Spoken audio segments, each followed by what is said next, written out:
Speaking of interesting, Shay, let's kick it over to this interview. Karels, Gigem 247, talk Jimbo Fisher getting fired, and the search there at Texas A&M. All right, so hey, for the first time, we got Karels from Gigem 247, of course, obviously part of the 24/7 Sports Network.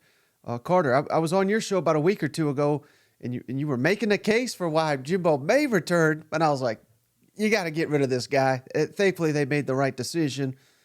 Thanks for joining the show. Yeah, appreciate you having me on. I'm with you. It was the right decision for sure. Yeah, so I mean, no surprise whatsoever. I would imagine. I know I listened to one of your recent podcasts where you broke it down. I guess maybe the timing more than anything, but there would there have been a revolt among the 12th man had Jimbo come back for another year? Yeah, I think so. I mean, I think so many people were out on him. And I mean, going into the season, there was already a lot of skepticism among the fan base. And since that Miami loss, it really just started to go downhill. Then you lost these, all these one-score games to Bama and Ole Miss and Tennessee. Like Ross Bjork said, the athletic director at A&M, this program was stuck in neutral. It didn't really seem like this was going to go back in a great direction. And really, ever since the 2021 season, it started to kind of spiral downward. And it felt like there was no recovering. And yeah, I just the biggest thing is the underutilization of talent, underachievement. You have one of the more talented rosters in the country, and you're losing to Ole Miss, you're losing to Tennessee, you're going 8-4. 5 of the 6 seasons that he was at A&M, you had 4+ losses. And when you're paying someone that much, and when you have the talent that they have and all the resources, that's just not good enough. So it Right. made sense, and it really there was no reason to believe that it was going to get better. Yeah, it really hit home for me, Carter, when I was. I'm trying to think. It was Tennessee week where A&M came to Tennessee, and I was on Feinbaum, and I was just trolling Jimbo the whole time, and there was a bunch of Aggies there. They were agreeing with me. I was like, all right, this guy's in trouble. So let me ask you this, right? Because I know I want to ask you about the job in just a second, but has the Jimbo Fisher era has that lowered the expectations at all for the next coach? What's your thoughts on that? Well, there's 2 ways to look at it. And on one hand, a little bit, just because you're going to be paying this guy $7.2 million every year until 2031. You're also going to be paying him the initial about $19 million here within the next 60 days. So, that's not going to allow you to just buy the next coach and get 10 million a year guaranteed and get whatever coach you want. That's just not going to happen, most likely at least. And so expectation wise, I think the thought of like a home run hire, getting like a Dan Lanning type, it's just that could be really difficult to achieve here. As far as just expectations from a general standpoint, though, there's this kind of narrative of like, oh, A&M should know its place. They haven't won since 1939. They've had a lot of, I think one 10-win season since 1999, I want to say. They shouldn't expect this. And I just push back against that. First of all, A&M has been a much different program since Johnny Manziel was on campus. Where they are now is a completely different athletic department, in 1986. So trying to make a comparison there, I just don't think that's fair. And then also, I mean, just look at it. Every year, they're top 2. It's like them in Texas as far as how much, revenue they bring in. Their donors are, I mean, $76.8 million buyout. That speaks enough volumes. So I'm just saying, man, like when you have this money, these resources, when you're an hour and a half from Houston, one of the hottest recruiting beds in the country, how can you not say, yeah, this should be, a college football playoff contender every year? That should be the expectation. There's some people that act like A&M is Syracuse or something, and I'm just like, I don't get it. Like, this program has so much that other programs do not. Right. So you may have kind of already answered this, but can you make the case for why Texas A&M is an elite job. And when I say elite, I'm saying, hovering in the top 10 to top 15 range with potential to be even better. And in a next season when we move into the 12-team playoff format, not that the expectation is every year, because I think short of two or three programs, I don't think it's realistic to make the playoff every year, but to at least be in the conversation come November, to be in the 12-team discussion. Do you believe that's where Texas A&M should be? Absolutely. I mean, first of all, Jimbo Fisher did give a little bit of a blueprint as far as you can recruit a number one class here in the country. You can get top five classes every single year. It's not like you're struggling to recruit here. And then you can also be one of the highest paid coaches in the country. You could also have a crazy buyout if things go your direction. So, and what are the most important things in college football? It's money and acquiring talent. And at A&M, you can do both. And then facilities wise, there are not a lot of places that are as great as Kyle Field. $500 million renovation. You can seat 110,000 fans in there. I know A&M fans were trolling Oregon the other day because they were bragging about how they had 55,000 fans against Utah. And they're like, really? That's it? That's about half of what we got. So, that you don't get all those things at a lot of other places. And so if you can get the talent, you have the money, you have the facilities, why not? Why can't you be? It's just, SEC, it's so dang hard to do it year in and year out. So until there's a proof of concept, I understand why people are skeptical. And that's why they need to make this hire right, because, man, they got to figure it out. Like, it's been taking way too long. I know Georgia fans had to feel similarly before they had their big run of like, how is this not happening? And I think that's where A&M is at a little bit right now. Yeah. Are you anticipating a mass exodus of any of the players via the portal? And I know A&M's had a pretty strong recruiting class. But do you anticipate them being able to hold that together? Is Ross Bjork and the current staff, are they I have to imagine they're working overtime to kind of keep this thing together. Yeah, I think that was one benefit of making the firing now is instead of kind of blindsiding them after the season and, boom, the portal opens, you can kind of have time. Now, I know they can enter the portal now, but they do have time to kind of, recalibrate and figure things out. This is Abilene Christian this week, so it's kind of like a bye week where they can kind of have these discussions.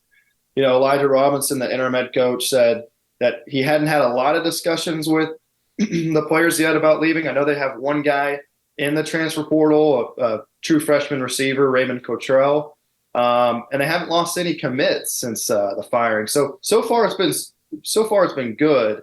Now, are there going to be people who leave? Absolutely. There will be every year, but I do think it's a little too early to tell at this point, especially because these kids don't know who their coach will be yet. And so, I think another important thing will be Elijah Robinson, this interim head coach. It was a really important thing for A&M to promote this guy because he's the most beloved coach on this staff. He's the best recruiter on the staff. He's kind of like the Brian Hartline of Texas A&M. So if he can be retained, I think that could be really important to keeping a Walter Nolan and keeping a Shamar Stewart, those kind of guys. He's a associate head coach, co-defensive coordinator, so he's also just close with a lot of players on the team on both sides of the ball. So I'm curious to see if he's retained because I do think that would help them retain a lot of their guys. Any shot at all, or maybe this is too premature to even ask, but any chance that he is named the next head coach if, obviously they'd have to win big over Abilene and pull an upset on the road at LSU, but maybe this is a wrong time to make these examples, but we have seen similar, Coach O won a national championship, Beamer, he's kind of that model at South Carolina, Pittman at Arkansas. People have had success with a more CEO recruiter type head coach. I know that's probably not the name anyone's wanting at this point in time, but is there any shot that maybe A&M goes that way and maybe they land like two outstanding coordinators to pair with him? It's funny, after his press conference on Monday, all these A&M fans were like, man, maybe we should take a look at him because he is an impressive guy who is personable and just really big on relationships. Players love him. I remember back when Notre Dame elevated Marcus Freeman, a lot of the reason was because like he was so beloved by the players there. So I don't, I'm not going to rule anything out, but I don't think it's going to happen just because I think just from what I've heard so far, A&M is really focused on getting a current head coach. That is kind of the idea. I think they want somebody, they always say like when you break up with your girlfriend, you're always looking for the opposite of who she is. Maybe if you're dating a blonde, the next one will be a brunette. So I think with Jimbo, it's kind of like, okay, we want someone who has a more disciplined program and has experience kind of doing that. We want to have somebody who, coaches special teams and has a special teams coach instead of not having one under Fisher. And so, all these little different things, being more aggressive, right? And so, but from what we've heard so far, it has been, hey, a head coach, someone who has experience doing it. I think that the program is in a bit of not a crisis mode, but like they need stability. They need somebody that can reassure guys that like, hey, we can still turn this around pretty quickly. We still got all the pieces to, make this a great program in 2024 and beyond. So they do need somebody who has experience in the proof of concept and has done that. Yeah, I don't know about you, Carter, but I don't have experience breaking up with girlfriends. They always break up with me, but that's another conversation for another day. How about I always think it's silly with you see the hot board, and I understand this has to be done because this is what fans want. They love these names thrown out there, but I don't. It's almost never these early names that people mention and say they'd be a good fit or Dan Lanning, like you said. I mean Lane Kiffin, what have you, but. Let's just live in a fantasy world here where Ross Bjork calls you up, Carter. Who is the perfect hire that is a realistic candidate for Texas A&M? And it could be anybody. It could be an NFL coach, could be an assistant, G5. I don't really care. But who do you think would be the perfect hire to get A&M where they need to get? Okay, I'm going to give you two different ones. One, I'm a little biased here because I used to cover his program at Florida State. Mike Norvell. I covered them last year before I got here. I was just highly impressed with the guy. He has everything you'd want. I mean, I think he might have a future as an NFL head coach one day. I think he's a top 5 head coach in the game. I know they pay him about $6 or $7 million a year, so I don't know if he's quite attainable for him. I don't know if he'd want to leave there. He's in the middle of a playoff run, so logistics of it don't make sense. But the biggest thing with him that I was impressed by was just his culture and his discipline and how, they didn't have, I don't think in his time there, they've had a player who's gotten arrested. I don't think they've, had many guys just leave the portal in the last couple of years. They've been so good at the portal too. That's been their big thing. Last year, 10 of their players were all ACC, were transfers, 10 of them. So under Jimbo Fisher, what did he lack? Didn't do the transfer portal. Didn't have a very disciplined team, was very conservative, archaic offense. Mike Norvell's kind of he's the different girlfriend that I've been mentioning. And I just think he knows how to put a staff together. He's won at multiple spots, Memphis as well. And he's from Texas. He is from the Dallas-Fort Worth area. I know he still has a brother who lives there. His wife has family in Arkansas. So he has experience in the area. He obviously has recruiting ties to the South. The other guy, and this is a total long shot, and I don't know how it would work. I just think it's the home run that A&M fans could think about is Dan Campbell. Because, again, I don't see it happening. I still think A&M wants to have a college head coach who has experience doing that. But Dan Campbell played tight end for Texas A&M. He's an Aggie through and through. He's from Glen Rose, Texas. Loves this school. Loves this program. And, you watch him on the Lions, and he is just like the most beloved head coach that the NFL's had in forever. So, he would be the most loved A&M coach ever, like no question about it. Unless he goes 8-5, but I think he'd be the most loved coach ever, and that's the reason why he'd be the other guy I'd mentioned. Yeah, he'd be great for content. You know what? So let me. I was just curious. What's your thoughts on the fans over there at Gigem 247? What are they more interested in? A big name, or do they want like a rising, maybe the next breakout star? What's your read on just what your listeners, what kind of candidate they're more interested in? And these guys are so like just want everything, and it's so hard to please them. They hate everything about everyone, but the two big names we've heard all along has been Mike Elko at Duke and Jeff Traylor at UTSA. I'm not going to call it a two-horse race so far. I think there's still a lot to play out. Some other names that are being floated around, but with both of those guys, A&M fans are like, could do better than that. Duke head coach, UTSA head coach, could do better. People love Dan Lanning. Kalen DeBoer at Washington was someone that a lot of fans have been talking about. Lynn Schumann at Georgia was someone people were talking about. But I just don't know if those guys are going to happen. I mean, we saw Dan Lanning's press conference. That was about as emphatic of a response as you're going to see declining, a job opportunity this day and age. But yeah, they've been pretty picky. These candidates that kind of make sense, but just aren't God's gift to this earth yet. They're kind of picky about them. And I get it. I mean, they're just so nervous that they want things to go right after what they've experienced the last couple of years. But hey, I think there's a lot to like in both of those guys, and I don't know if they'd be that bad for A&M. I'm just thankful you didn't say Urban Meyer because I. No. Let's not sell our souls here for a championship. You know what? No.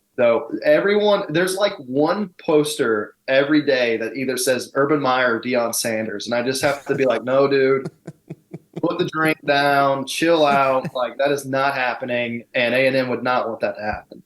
All right, final thing for you, Carter. Really appreciate your time. But can you give us just an educated guess on a timeline for a hire? I almost have to imagine they made the decision to fire Jimbo when they did so that they can get a coach in here for recruiting. And obviously what's so important now is the transfer portal window.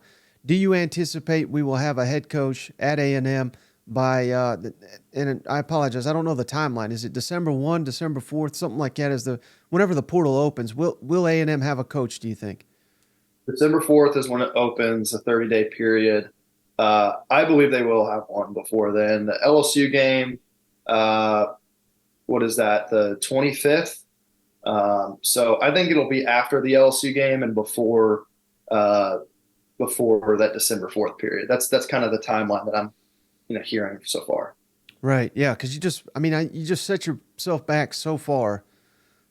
I mean, we're worried about this roster potentially getting ravaged. It will if there's no direction and there's no coach in there. So I hope for your sake. I'm a Tennessee grad. We've had a couple where we've had about 8 candidates pass on a job.